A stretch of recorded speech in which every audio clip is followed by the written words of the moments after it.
Búgalú. Ég myndi segja að það var bara íslenskt breiklag. Herru, ég breikaði þetta lag og ég sló eigið met í baksnúningi við Búgalú. Af því að þú veist, það er ákveðin staður í laginu sem að Frímann er pottið á hérna syndanum með bendirinn eitthvað hérna og það er ákveðin staður og þá fór ég alltaf á parkettið og hérna gæti snúið með 12 ringi við þetta lag. En þetta er íslenskt breiklag, pottið sko. Já.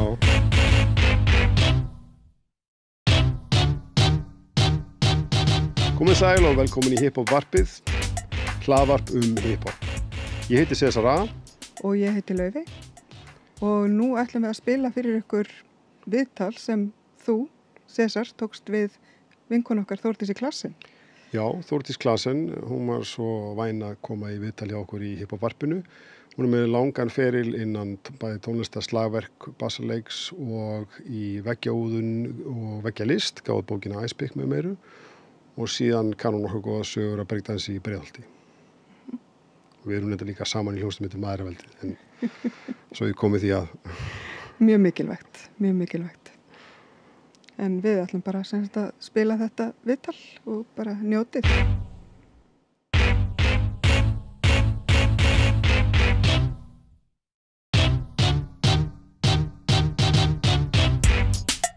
Hvað kynntist við hip-hopu fyrst? Já, ég man það rosalega vel. Sko, það var þannig að ég fekk að fara í bíó, í Háskólabíó, á mynd sem að hét eitthvað breakdance, eitthvað. Ég var kannski 9 ára gömul og við vorum með óperstelpu. Hún var send í bíóð með okkur og hérna... Þetta var líklega Beat Street myndin. Já, Beat Street. Já. Og í hlénu, þegar allir krakkarnir þustu niður til að kaupa pop og kók og eitthvað, já. Þá var ég einhvern veginn bara í einhver ákveðnu losti af því að ég hafði frelsast.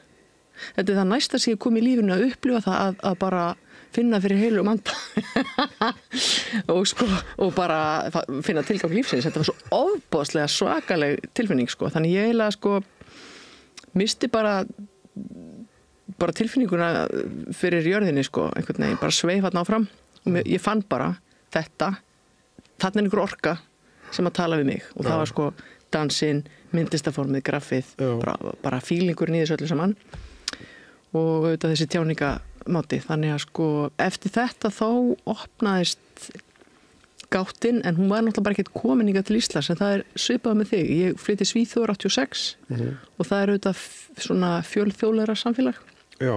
Þannig í mínum skóla var meiri svona potpúri grautur, og þá fann maður þetta meira á eigin skinni og blómstraði vel hérna næstu 2 ár þar sem ég bjó.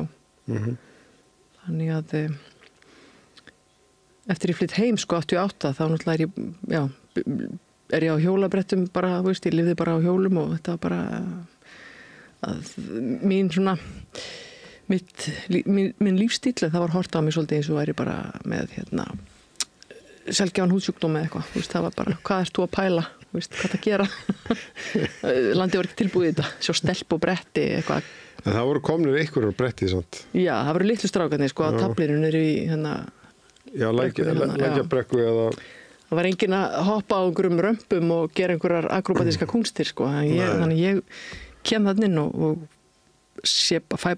mæti bara augnaráði dauðans, mjög mikið. Já. En allavega. En já, svo náttúrulega bara þegar ég byrja í Hagaskólanum 13, að þá fara þeir litlu auka vasapeningar sem átti í það að kaupa 12 plötur, og þannig þefaði uppi það sem að skilaði sér hingað af hip-hopi til Íslands. Já.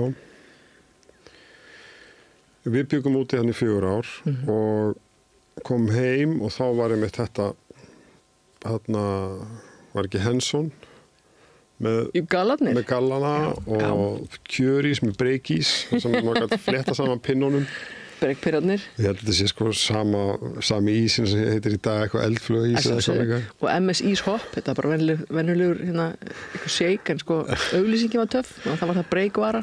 Já, það birtist náttúrulega, kannski þú veist það betur en ég, þegar við komum heim 84, þetta var einhvern veginn, bæði fyrir mig náttúrulega var þetta ákveðið svona menningar áfall, þú veist að búi í Danmörku og þú bara hjólar í skólan og hjólar á ströndina og tegur lestina og eitthvað svona, en á Íslandi þá var ég lengi á hjólum, maður gekk, en það var rosa mikið bílum, rosa mikið bandarískum bílum og svona einhvern veginn nálægt manni. Já. Og stjörnustríð, þú veist, það var náttúrulega Waffhaus dæmið var komið, en það var ekki komið inn í okkar líf, það var ekkit Waffhaus á okkar heimili fyrir miklu seinna. Já, það var mikið sport að taka á milli, sko, vídeótækja, þar að segja, afrita ólulega, sko. Já, kópíara, já. Æðislega spennandi. Já, ég man sko, í Melaskóla í Vesturbænum, þar sem að, ég var sem krakki, þá fannst mér þetta að vera svolítið samsíða, sko, það var breikæðið og svo var djúran tímabilið, sko, og að því að ég held að þetta sé komið svolítið seint til Íslands, þetta alltaf fyrir tíma netsins og þetta, þannig að maður gæti pekað upp í bráblöðunum, sko. Það voru tímarit og plötubúðir, ekki eldri systkini. En sko, það ákveðin kafli, sko, sem langar að geta sem Breiðholts tímabili mitt. Að því að ég átti mjög góða æskuvinkonu, C.A.N. sem að bjó í Fellunum og hennar félagar, allir í Fellunum, og þetta var sko, það var mikið að breikurum þarna í blokkunum og það voru haldnar keppnir í stigagöngunum og þar voru sko, það var brjálæslega spennandi að fara í stigagangana og fylgjast með keppnum þar sem voru nokkur hópar, meðal annars Cat Breakers og einhver aðri gauðra sko, en þá var spólan, Beat Street spólan alltaf í risatækinu sko. Og það sem þetta gleifti af sko hlungaraflaðum, við þurfum ekki að fara út í það, gríðarlega mikið kólefnisspor sem fór hana. En allavega þá sem sagt var þetta sko fúlast alvara, þetta var sko mjög mikið alvörumál að vera með og hanga á þessu eins og hundur og beini, bara þú veist að reyna að kreista út úr bókabúðunum, nýjustu blöðin, þú veist, fá allt þetta nýja, alla spólunar, Hollywood framleitu sko breikmyndirnar og allt þetta dót. Bara það sem að tilheyri þessar bylgju sko. Og við höfum kannski eftir að fara út í það að skilgreina hvað er hiphop, því að ég meina við erum svona aðeins að skoða hvernig okkar aðkoma kemur að því en ég meina þetta er sko tónlistin, þetta er dansinn, þetta er svo mikil menning og mörg mynd byrtingaform, já. Þannig að í Breiðholtinu þar fannst mér slagaðin vera hvað var það í breiki sko. Og og líka kannski bara því að það var mikið tekið að fara og leigja spólurnar sko. Það var bara vídeoleigurnar í Breiðholti sko voru í þvílíkum blóma að því að það voru bara raðir út að ná nýjum spólunum sko. Já, og það var líka töluvert að myndbandarlegum á þessum tíma, það ekki? Ofsalega mikið sko. Það var náttúrulega bara að fara út í sjoppu og fá spólu, þetta var bara hversdags, já. Krakkar veit ekki hvað þetta er í dag. Nei, þetta er eins og bara þú opnar þetta í sjónvarpinu hjá þér í dag, þú þurft að fara út í sjoppu og spóla tilbaka og skila Já, akkurat. Ég man að þetta var svo mikið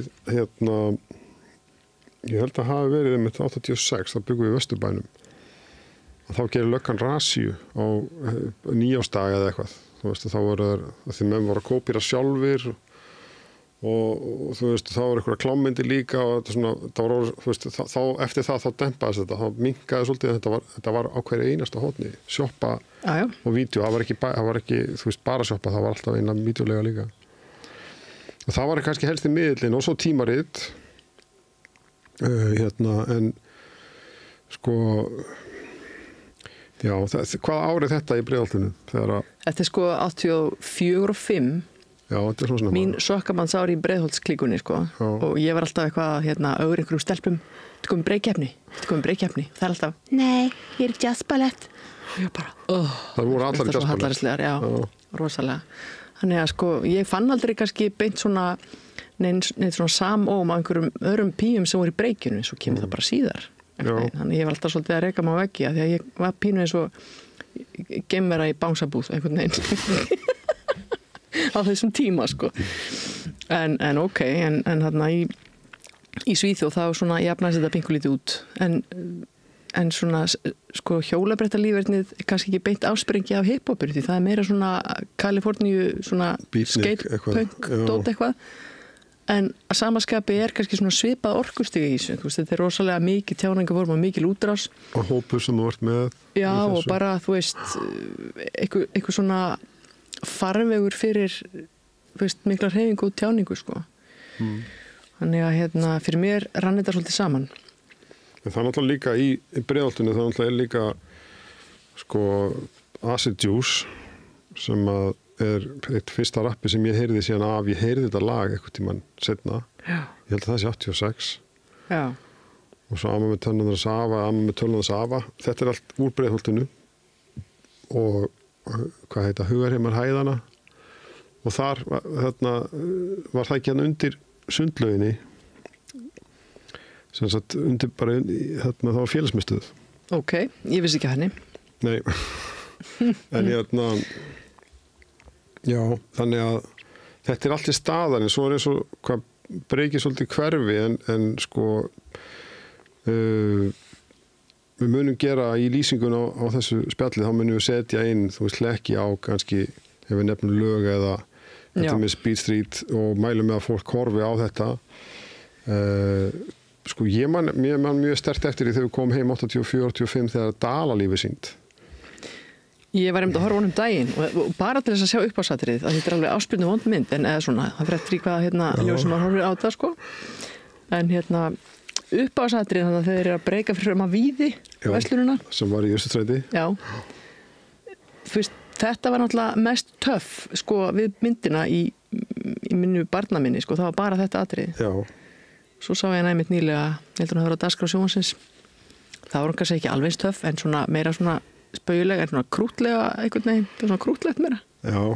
Þeir voru allir með ennusbönd og minni mig og svona í svona víðum Don Cano-göllum sem var ógeðslega smart. Það gáði einhvern veginn svona slow-mo, þú veist, svona hægt í loftinu einhvern veginn. Já, þetta bara náði mér strax, bara eitthvað trommuheili. Já. Og svo voru að skjóta saman eins og væri eitthvað landnámsstef, þú veist, með einhverju trommuheila undi. Já. Og svo náttúrulega setni í myndin líka, þá var ég held að þú hafði sagt mér eitthvað frá því að það var breykkeppni sem var verið að mynda á Óðal sem var sér skemmtistaður aðeins neðar hérna. Akkurat. Móti að Landsbankahúsinu. Já. Þetta var svona, sko, það var byrjað að daðra við þetta náttúrulega hér á Íslandi í einhverju mynd, þú veist, að því að þetta varð svo brjálæðislega flóðbylgja bara allstaðar. Og það eflust búið að skrifa margar fræðigreinar og búið að leggja fram mikið af rannsóknum bara hvernig, þú veist, þessi bylgja hafði áhrif bara allan heiminn, þú veist, ég held að sko hiphopið hafi náð örugglega bara í mestu afkima, þú veist, Kamtjakaskaga eða þú veist hvað sem ég þetta varð götumenning og út allt, sko, í einu öðru formi. Eitthvað kannski hefur verið til, þú veist, eins og ég hef haldið svona rappnámskeið og svoleiðis að það var farið yfir, þú veist, ég meina að tala yfir takti til í ýmsum menningarsamfélögum.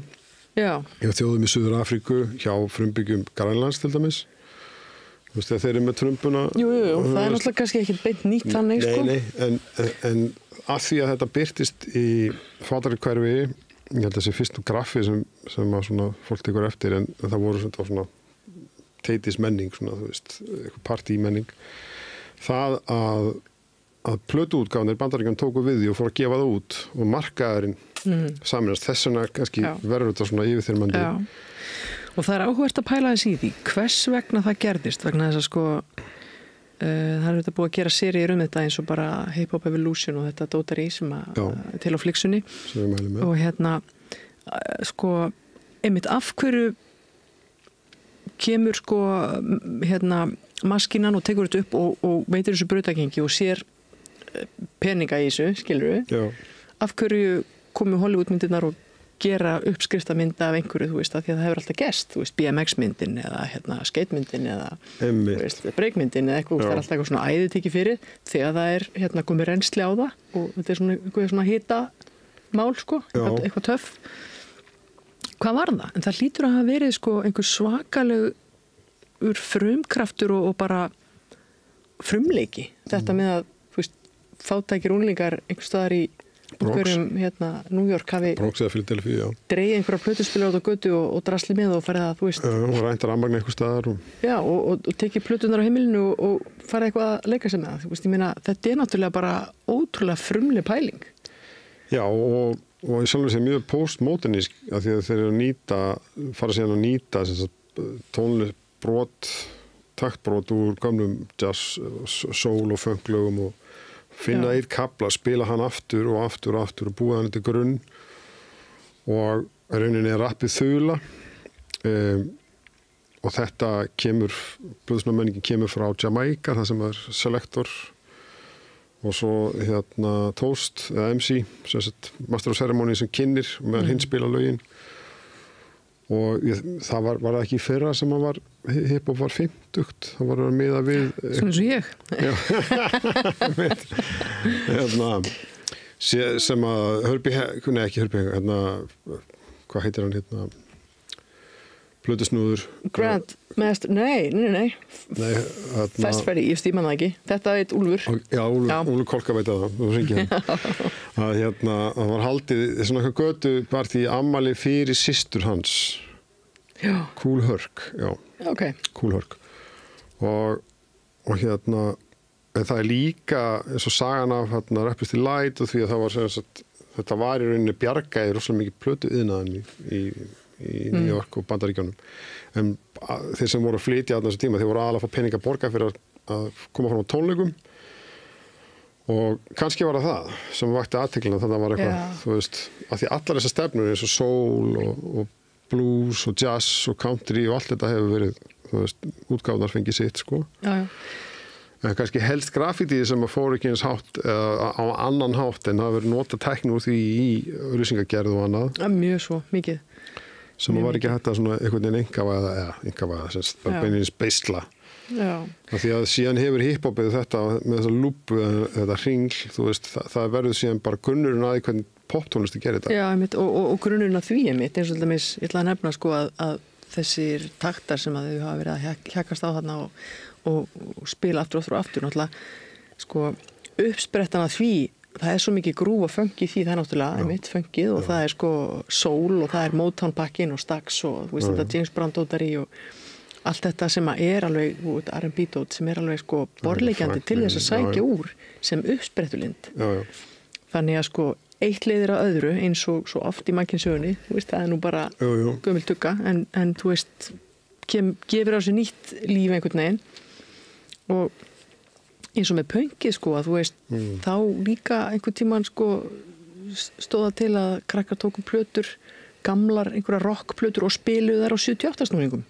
skiluðu til þess að þó meira fútt í partíið og fannst tónlistin hjá mömmu og pappa hallarslega og bara keyrðu upp hraðan sko það er þessi leita einhverju nýju einhverju sköpun, einhverju gleði já og þetta er náttúrulega líka bara kannski unglingamenning eins og hún gerist í hvert sinn þú veist það verður alltaf einhver unglingamenning allavega eftir að rockið kom til sögunar þá í fyrsta skiptið hættu krakkar að klæða sig eins og mamma og pappi og fara í sömu störf eins og mamma og pappi þetta er í fyrsta skiptið sem verður til menning unglinga sko. og lítið á þessu sem yfirlýsingu og frá þeim tíma þú veist bara og láta hárið vaksa bara einhvers konar þú veist, skilja sig frá skiluru, frummyndinni sko.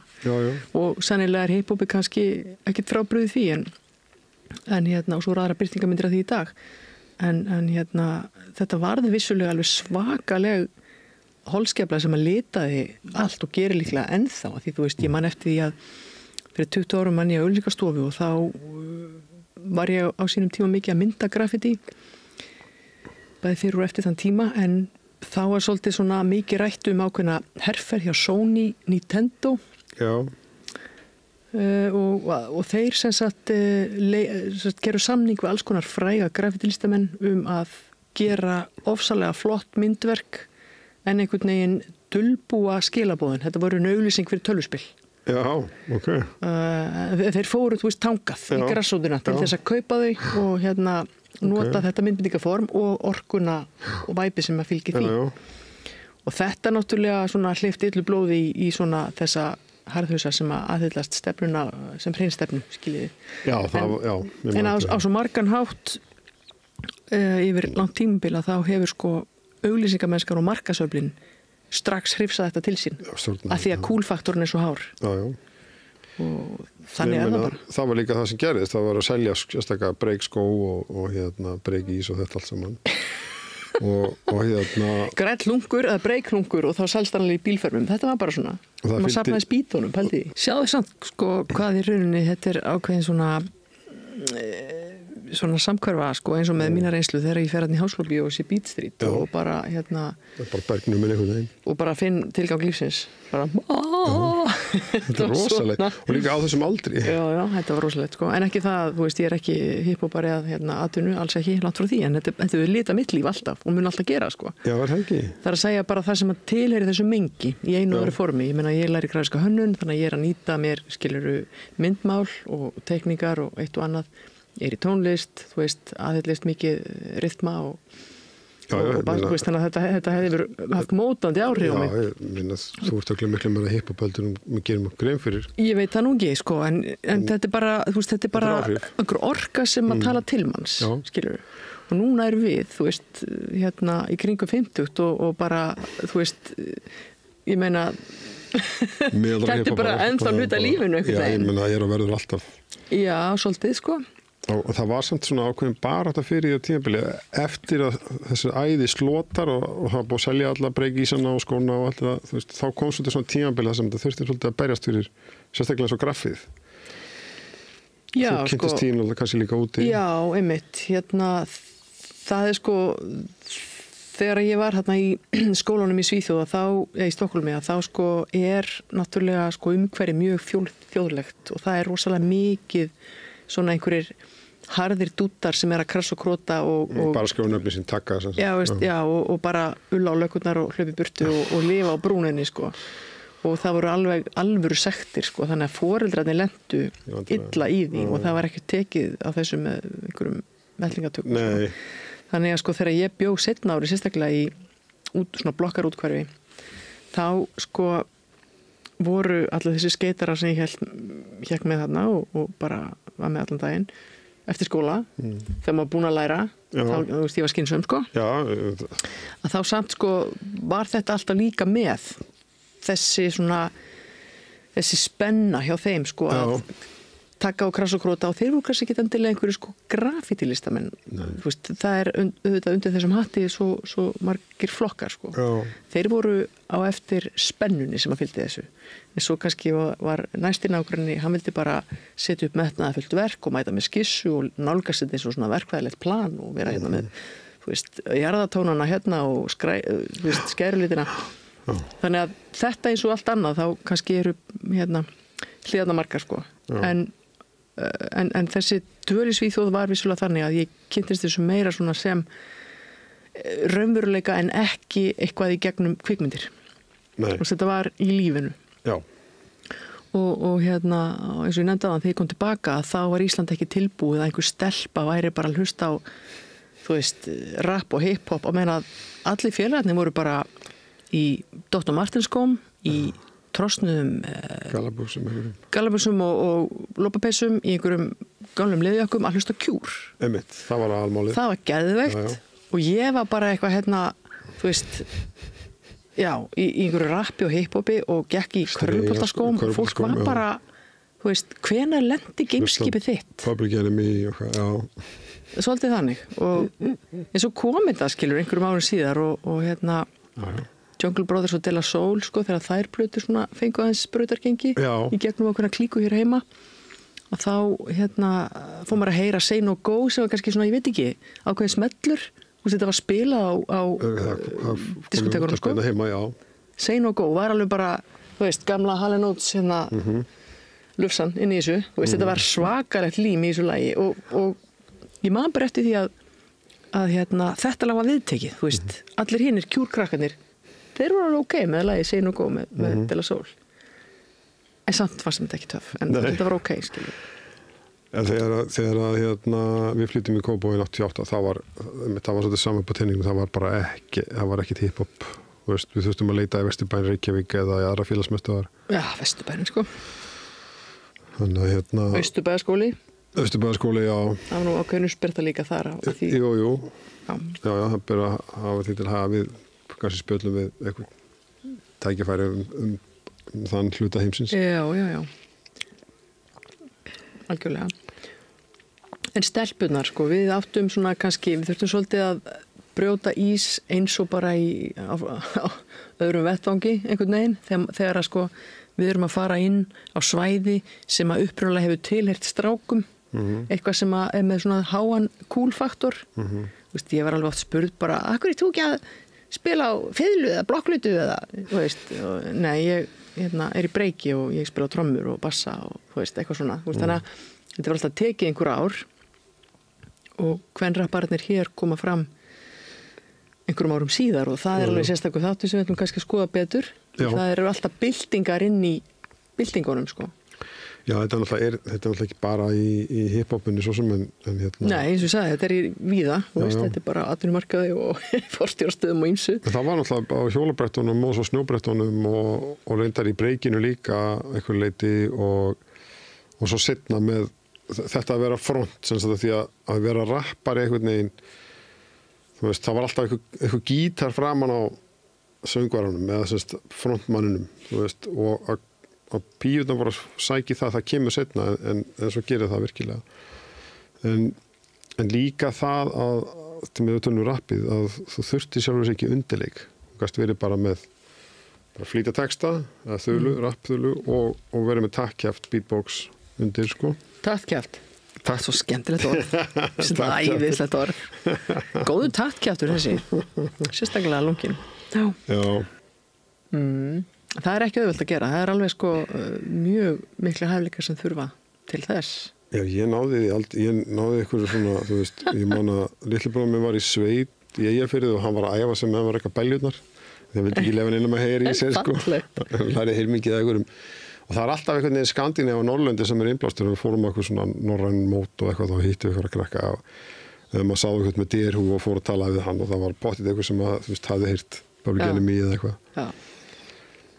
En það er kannski, það var gaman með Breiðholtið og Cutbreakers og það tímabil að þú veist, ef það hefur verið heimildað, þú veist, myndum og hana. Sko, keppninar, sko, svo voru líka keppnir sem að fóru fram í Fellahelli. Hún veit ekki hvort að Fellahelli er liðin eða hvort hann er til í annar mynd, ég veit það ekki. Það er rými sem ég voru að tala já. Ég átti við Fellahelli. Fellahellir var hjartað í Breiðholtinu í þessari menningu, sko. Fyrir utan stigagangana í Iðufellinu og Gyðufellinu. Já. Og Unufellinu og allt þetta. Og Torfufellinu og svona. En já, þetta er sko, sennilega hefur einhver tekið myndir vonandi og væntanlega. Ljósmyndir, væntanlega, já. Já, og kannski einhver myndbönd, sko. Hún svolítið öðruvísi tækni þá, en svo er náttúrulega Tónabær. Já, Tónabær. Og það eina sem ég bað fráskilda foreldra mína þegar ég var 9 ára var að fara á breakdansnámskeið. Í Tónabæ? Í Tónabæ. Og ég fekk það. Fyrir þá sem ekki muna þá var þess Tónabær var félagsmiðstöð við Miklubrautina eða það Skaftahlíð. Já, passar í Skaftahlíðinni. Og músíktilraunir voru haldnar þarna líka. Já, músíktilraunir, akkurat. Og ég fekk að fara á þetta námskeið, stelpur og strákar. Svo kemur í ljós að breykið var í rauninni bara sko svona smá krúsitúla við. Þannig að aðal áherslan var einhver fjandans jazzballett. Þannig að þú veist, alla stelpurnar voru með legglífar, skilur, í einhverjum Jane Fonda göllum að dansa jazzballett og ég var einhvern veginn bara alltaf ein með strákunum í breykinu. Og síðan nefndi Stebbi Baxter, hann mætti seint og illa, hann var alltaf unglingur á þessum tíma og rosa cool og eitthvað. Nefndi ekki að vera að mæta eitthvað allt og oftar, kenna 9 ára börnum breyk, eða strákonum og mér, skilur. Og svo einhvern tíma þá kom upp þessi stað bara, já, hvað vil ég krakkar, hvort vil ég fara jazzballett eða breyk? Og þá bara sundraðist hópurinn, stelpur hér, strákar hér og ég. Já.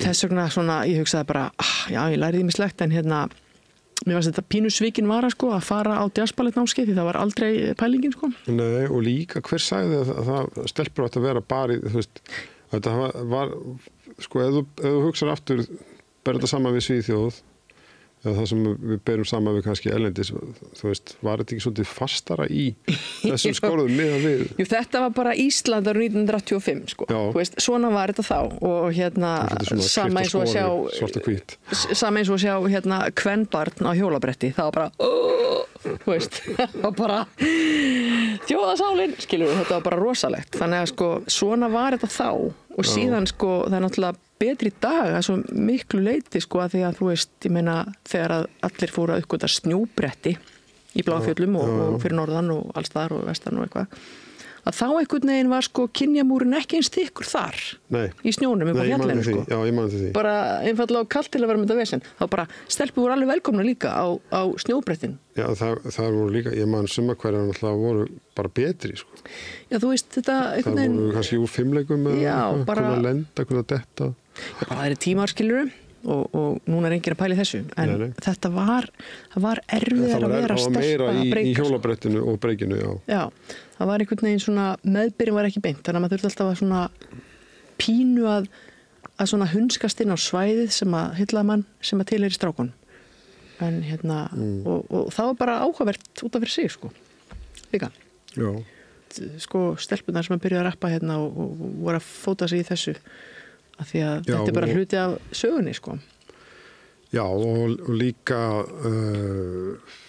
svo með tungumálið, þess að það, ég veit ekki hvort að maður segja að það hafi verið eitthvað minnumáttakend í Íslendingum en sko við sjáum kannski í dægurtónlist, poptónlist, það voru samin lög á sko íslensku texti við erlent lag, mikið sönglög frá Ítalíu þetta en síðan kemur poptónlist og þá var einhvern veginn kom svolítið já, þú veist, það er meira töff á ensku eða þú veist, eins og þetta er svolítið Eurovision lagi gangi ekki nema sig á ensku en ég man að við fundum fyrir því sko setna að fara að rappa á íslensku það var bara svona það er ekki hægt að flæða á því og svo líka bara rappa á íslensku eða bara rapp yfir höfuð þannig að þetta var svolítið svona hellisbú og svo inn á milli líka var bara svona hvað er þetta ekki keeping it real, þú veist bitches and bling bara sell out og það náttúrulega var svolítið mikið mótuð af Bandaríkjánum af því að það náttúrulega var það stærsta þarna hliðin og mér fannst svo gott að geta alltaf fylgst með líka og var að hlusta á rapp frá Svíþjóð á sænsku og dönsku og Þýskalandi geta svona bórið. Ég vissi það að þegar móðumáli kæmi eins og til minnst í Þýskalandi 95 þá verður það ofan á og fólk voru að hlusta á tónlistina og því hvort að hlusta á rapp eða ekki bara.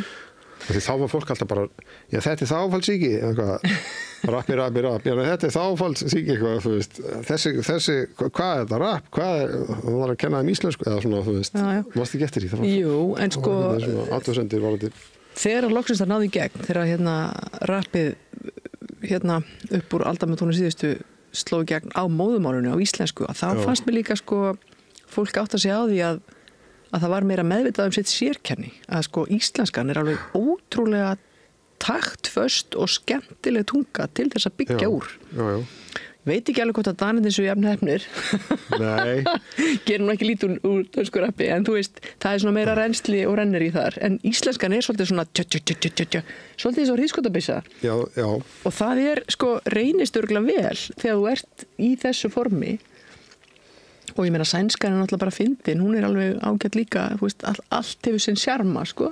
Það kemur alltaf tímabil er það ekki íslenski dagtónlist þegar að það var svolítið búin með alla stefnendar utan og það kom svona ákveð tómarum og þá var hópur þarna sem að leita inn í, þú veist, reyna að gera eitthvað íslenska nýja dagtónlist sem verður þá Þursaflokkurinn og Spilverk þjóðana og þetta. Já. Er það ekki? Að vísu reyndi sko Spilverkið að meika, þau gerðu sko bók, þau gerðu plötu á ensku sem heitir Nærlífi sem að eru bara að syngja á ensku. En svo áttuðu þau sig á því að þau ætluðu bara einbeita sér að því að vera íslenskt spilverk og svona, en þau reyndu það vissulega. En ég held kannski að flesta stefnur hafi átt þennan draum einhvern veginn að meika en svo bara eins og með rappið að ég held að sko það blómgast eitthvað nýtt svæði þegar þú ert að fást við þína eigin tungu og þína eigin veruleika. Já, og þetta er náttúrulega tónlistin við hlustum á svo plötur í dag. Þetta er einhvern veginn, þetta er orðið bara svolítið sígilt, bara finnst mér. Já, og svo líka þarna upp úr aldamótunum að þá sko snarhækkaði meðalengun í íslensku á gagnfræðaprófi. Já. Það finnst mér alveg stórmerkilegt. Af því að áhugin reynilega bara greip úlingana sko, allir fóru að smíða rímur. Þetta var alveg einslegt sko. Já, og hérna, ég man þegar ég sá Hvítir mávar myndin. Það var lag í þeirri mynd sem að ég einhvern veginn... Búgalú. Ég myndi segja að það var bara íslenskt breiklag. Herru, ég breikaði þetta lag og ég sló eigið met í baksnúningi við Búgalú. Af því að þú veist, það er ákveðin staður í laginu sem að Frímann er pottið á hérna syndanum með bendirinn eitthvað hérna. Og það er ákveðin staður og þá fór ég alltaf á parkettið og hérna gæti snúið með 12 ringi við þetta lag. En þetta er íslenskt breiklag, pottið sko. Já. Alveg æðislegt og það verður nú hugmynd að sko henda því út í kosmosið að einhver myndi gera bara endurblöndun, remix af þessu lagi. Þetta er sjúkt lag sko. Og það mætti líka svolítið skoða Petri Stuðmenn og Jakob Frímann og skoða bara katalógin því það er einhverju trommaheilar líka inn á milli.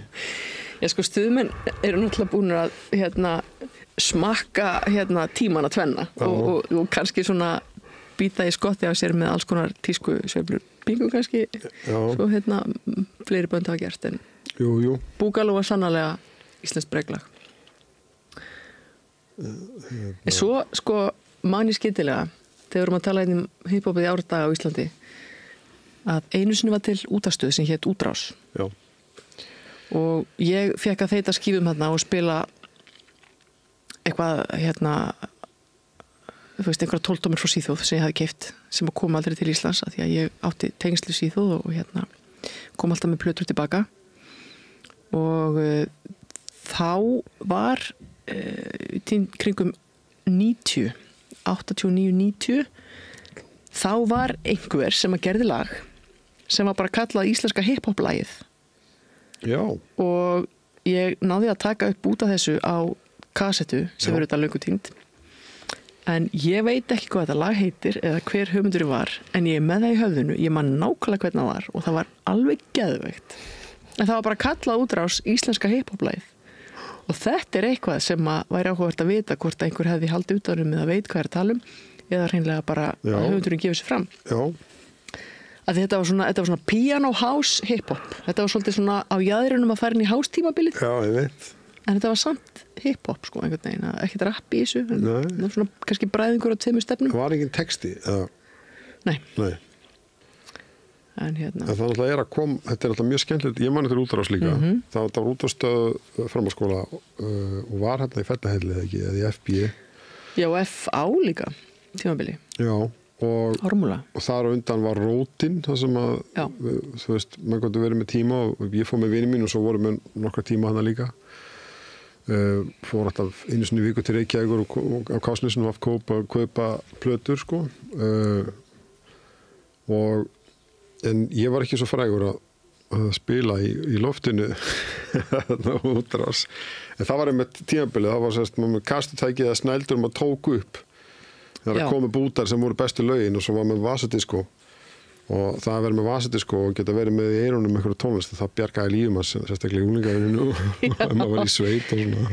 Reyndar þetta með spólurnar sko, að hérna, svo þegar maður hlustaði á þær eftir á, þetta er eitt sem að enginn okkar kynslóð, sem að krakkar í dag veit ekki hvað er, að þeirra sko spóla á búin, kannski miður lagi, að það kom svona, þú veist, eins og með Tears for Fears hérna, everybody wants to save the, svo spóla á búin með og í hversin sem ég heyri þetta lag þá finnst mér alltaf lagið að vera búið þarna að það ekki með svona hak í líf mitt þegar ég heyri þetta lag vegna þess að spóla var búin. Já, það kom alltaf svona glært teip bara svona öndurinn. Og þarna var upptökan bara búin og ég næði þessi ekki út. Þó ég myndi reyna að ná þessu með töngum sko. Þannig að lengi býra fyrstu gerð sko. Það er líka einhver, hérna, ég heyrði plötusnúða, það var alltaf DMC var að viðsetja rúms og það voru plötusnúðar hérna að spila á Útrás og það voru einhver remix það sem að var að renna saman svona þessi danstónlist og hip-hop og eitthvað og það eru sumars útgáfum sem ég heyrði þetta fyrst hérna og svo útgáfa bara situr föst, það var eitthvað Public Enemy, Rebel Without a Cause eitthvað J. Reed remix eitthvað og ég mani þegar ég svo heyrði það þú veist, það var alltaf með snældu útgáfana hérna aftan í hausnum bara svona, býtum þetta var ekki svona. Þetta svo sterkt þessi fyrstu kynni. Já, mjög, sko, mjög. Og svo náttúrulega, ég með, sko, ofsalega mikið af þessum spólum í kassa í geymslunni og það eru auðvitað til tækni núna sem að bara tekur allt upp og setur þetta yfir á. Eru fyrir staðinn. En ég líti á þetta sem bara safn, þú veist, að því það var mikið af tónlistum maður fekk hvergi annar staðar og maður voru ekki að kynna lögin endilega, það var svona rosa töff að vera, þú veist, útsendingu og þau eru ekki að kynna og segja bara eitthvað svona, þú veist, inn á milli laga helst að skemma smá bladrann sem í það. Já, þannig að eða ekki upptökuna. Svolítið eins og hundar sem mjög út inn í staura, sko. Þegar þú spilar þetta aftur, það er svona vill viðkomandi bladra eitthvað. Bestu kveð til Gunnu sem við hitta út í Íslandi síðustu helgi. Já, út í sjoppu og þetta var maður með inn í laginu alltaf. Bara, takk fyrir það. Takk fyrir að þið leggja þetta fyrir mér. En sem sagt fyrstu böndin eða fyrstu kannski rap hip-hop lögin á Íslandi, er það að koma svona yfirborðið í kringum hvað? Hvenær getum við sagt að það hefur verið almenn meðvindund hip-hop stefnuna á Íslandi? Erum við að tala eftir 88-89? Eftir þessar bíómyndir? Já, ég held að var nú vita almennt kannski mikið fyrr? Málið er að jú, það var vitað af því en þetta var einhvern veginn, þetta var ekki komið alveg, ég held að það kom bara þetta æði og svo sem komið hérna, Acid Juice og Ametanus Ava eitthvað svona og þetta hip-hop-lag, íslenska hip-hop-lagi útrás og svo komu náttúrulega bönd sem voru að gera, þú veist, þessa rave-tónlist og ég heyrði söguna þannig að dóttir hans, Bó Hall, þess að væntanlega þá Svala, að var svo hrifin af því og þrýsti á og þeir gáfu út Ice Rave.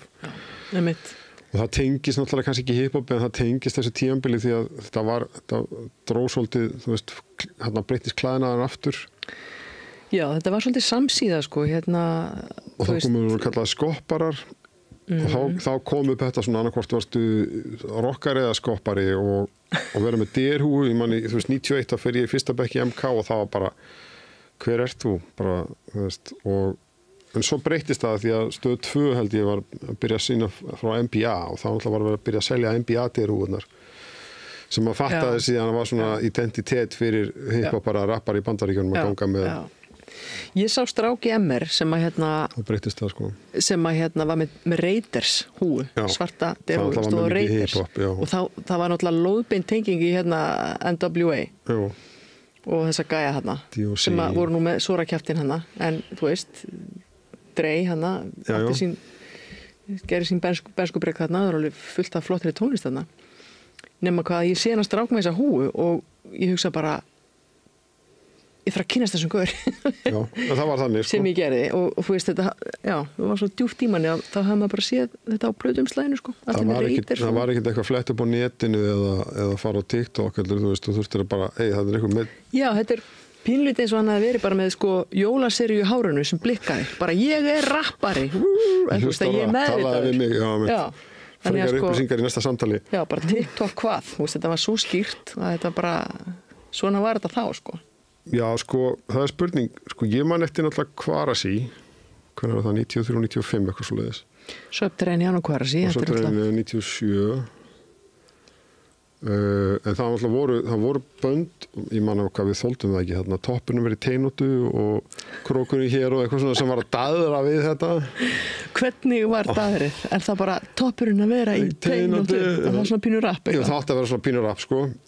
Og ég vorum bara, hvað þetta er, þú veist, gerum texta, maður alltaf skrifa texta bara, þú veist, og æfa sig og bara, þú veist, þeir að rappa hérna inn í herbygginu mínu, kásnissunni, bara eitthvað, og svo, en við getum þakka fyrir, sko, að það var svolítið svona saklaust, okkur þótti að þetta tók þetta mjög alvarlega, þetta var okkur einn tjáningaformið okkar, en þú veist, í Danmörku þá voru sko svona gæðin, svona eitthvað danskir Hemmi Gunn gæði sem voru að rappa fótboltalýsendur sem byrjuði að rappa á dönsku.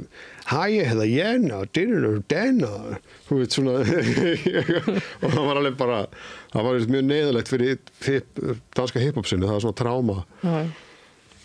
En mér langar að stinga inn aftur Sögu Breiðholti, sko, að því að þegar við erum að skoða þetta, sko, hvaðan hvernig þetta byrjaði hérna heima, þú veist, hverju voru að dara við þetta, hverju svona stigu aðeins inn í þetta, meðvitað eða ómeðvitað. Þá langar mig að geta hérna þess að einu sem var til rockabilly band á Íslandi sem ennþá til og heitir Langisir og skuggarnir og þeir slepptu út 12 tómu þarna einhvern tímann 88 eða eitthvað og það var bara algjörst rapp af því að þar sko Seli að rappa bara ég labba að einhver stíg og sé hvað er lið eitthvað svona nú man ég þetta ekki alveg Breiðholtsbúki og hann er bara að rappa textan og hérna fjallar að grýta glerinu á götuna og hérna alveg bara brjálaði töffari og svo líka sko og ég held að þetta hef ekki verið yfirlýst pæling hjá þeim að gera gerum rapplag, eitthvað svona heldum þetta bara var einhvern veginn og síðan held ég líka að sko mér langar stundum að hafa Olgu Guðrúnu með í þessu mengi sko því að hún náttúrulega gerði alveg geggjaða barnaplötu sem heitir Ekki svona fullu og hérna hvet fólk að kynna sér þessa plötu þetta er sko grúf funkplata að einhverju leyti sko Ég hitti Olgu Guðrúnu fyrst skipti bara í einn persónu ekki fyrir löngu síðan og ég var svolítið svona starströkk sko, ég var svolítið bara Varstu stjörnustyrður? Já, ég var svolítið bergnum minna því að þessi plata var spiluð á mínu heimili og við vorum, þú veist, það var bara funk-kaplar hann í þessu. Dóttirna sagði mér sko, Salka sem er trommari mitt, hún sagði hérna að á þessum tíma þá hefði móðurinn að fara til London og bara fengið sessionista til þess að mæta inn í hljóðver og þetta var bara tekið upp á einum degi og þeir bara funkuðu á sig hana inn í hljóðverinu með alls konar pedala og dæmi og bara svona þú veist svona bá og pedala og dóttir í nema lagið þarna kannast við krakka sem að kúri sönka sem þeim leðsteldu lífið og löngu hætti krasa þetta alveg svona kannast við krakka sem að sofa skólabekki menn gæti verið krakkar kartöflur í sekjum þetta svolítið rapp svona því hún talar þetta. Já, þetta er svona játtina dagur sko, en þetta tekið upp sko 70 eitthvað sko. En ég er ekki að segja þetta sé yfirlýst sko einhver ásetningur hjá henni, en sko það er kannski stutt í þetta sko. Þannig að ef maður vill hengja svona eftir á fólk sko, þá kannski myndi ég vilja hafa Olgu Guðrúnu með sem svona frummóðir einhvers. Ég set hana bara, og þessi tónlist að hafa stall, þetta er bara einhvern innblástur. Þetta geggjuð plata sko. Og líka bara, það var mezzo forte og svona eitthvað, en þú veist, þetta var einhvern veginn og hún var líka bara svo töff, það var alveg mezzo forte sá hún hérna stundin okkar einmitt og þetta var svolítið svona ég veit ekki hvort kvennsfrelsis hreyfing en þetta var svolítið svona bara mér er alveg sama, ég bara geri þennan þátt og þetta fjallaði svolítið bara einhverju hluti sem að kvartanir bárust til sjónvarpsins út af það þótti bara oframstemnilegt sko. Já, ég meina á barnaplötunni Ekki svona fullu hún mikið að tala sko sóðaskap og umhverfismál. Já, alls konar og dýraníð og annað. Það má svona leggja alls konar skilning í þetta en þetta er sannarlega sko frumkvæla plata og sígild alltaf gott að hlusta á hana sko. Og Búgalú og eitthvað fleira. Já. Finnum til eitthvað fleira. Já, einmitt. Og svo þetta sko vex katalógurinn og eftir því sem að hip-hopi vex og þú veist græjum fjölgar og svo er allt í einu allir tölvur og fartölvur og allir geta verið með innbyggt hljóðver heima í herbyggi og þannig að sko þetta er náttúrulega allt öðruvísi landslag sem við erum að horfa á í dag sko. En það eru þetta ákveðin hotsteinar í íslensku rappi sem að fólk kannast við og þykir orðið væntum sko. Já. Það var, sko, þú ert sennilega í menntaskóla á svipum tíma og ég, en þá var all tónlistin sveitaballatónlist. Salons Jónsmís og eitthvað svoleiðis. Já, ég svafiði það. Og stundum svona grínast með að mér fannst Toppmobíl alltaf geggjað band og þú veist, það var alveg, maður fann sér alltaf eitthvað skemmtilegt þarna, en þetta var svolítið mikið svona Krókurinn. Svolítið svona það sama, sko. Oft skemmtilega laglínur og eitthvað, en ég var ekki tengjað við það. Síðan svo fyndið hvernig þetta svo snýst við kannski fyrir 10 árum eða 8 árum eða eitthvað að þá verður þetta þá verður hip-hopið sem að kemur síðan setna verður svona þessi sveitaballa tónlist og nú eru börn að vaks úr grasi sem að þú veist, þeir bara gítar, hvað er það? Þú veist, einu sinni var alltaf bara tónlist, það var einhvern gítar og einhver gaur með gítar hljóðfæri, mitt núna þú veist, og líka það kannski að breytast flutningur hip-hop listamönnum, þú veist, yfir lag með öllum bakgröðunum á, sko, og svo breytist það aftur, sko, og allt verður playback með þess að Eurovision líka. Já, og svo líka bara ef þú veist, ef þú ert að syngja í hljónumanna þá náttúrulega bara að kveikja á autotune-unni, sko, þá allt voða fínt, en pingu svona niðursóði, sko. Er það ekki... En ég held samt að það sé út að leiðin út, það ekki? Já, ég held að það sé komið meiri eftirspurn núna aftur eftir svona þessum mannlegu skekkjumörkum, sko. Ég held að það gerist alltaf. Þegar það er búið að dauðhreinsa hlutina, að þá vill fólk aðeins fá sem mannlegu skekkjumörk aftur, sko. Já, einmitt. Sko, það var náttúrulega með takmark til að vinna tónlist þessum tíma, þá þurftir að vera með Atari eða Amigu og þú kannski varst bara með 4 rásir og þú veist að það var 8 bit og eitthvað svona. Það er, sumir segja að hafa haft takmarkanir við að gera listina sína, hafi krafist sniður og lausna. Í dag er, eins og þú veist að segja, fartölur og fólk með þetta í símanum og svona, en það er alltaf hvað ætlar að gera við þetta, þú veist, hvað ætlar að fjallum. Já, en til að sko undirstrika það sem ég sagði áðan með sko breytt landslag, þá náttúrulega bara getur fólk gefið út sjálft upp á einhverju skýi og í einhverjum spilaveitum, þannig að þú veist þetta að gefa út plötu, það er vissulega til ennþá, en þetta er svolítið mikið breytt, sko. Já, og þú getur mixað, hljóðblandað hjá þér heima og bara sett, þú þarft ekki að blota að pressa þetta á, setja á snældu eða vínilega geisladisk, sko, til að teljast plata. 80s börn, hérna. Já, einmitt.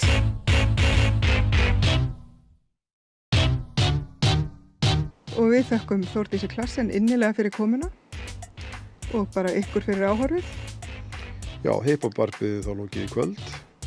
Við viljum minna á að hip-hop-varpið á samstöðin er á YouTube og Facebook og á FM 89,1, á Rás 5 á sjónvarpi Símans og svo á podcast-heimasíðunni, á Apple Podcast og á Spotify. Og við mælum með að þið gerist áskrifendur inn á heimasíðunni samstöðin.is nappasundur áskrifendur, gerast áskrifandi og smellið á hann og þið getið gengið í alþýðufélagi sem á og rekur samstöðuna og þá eru þið eins og allir aðrir áskrifendur eigendur af samstöðunni og styrkið þennan fjölmiðil. En við verðum hérna aftur næsta föstudag 8:00. Takk fyrir.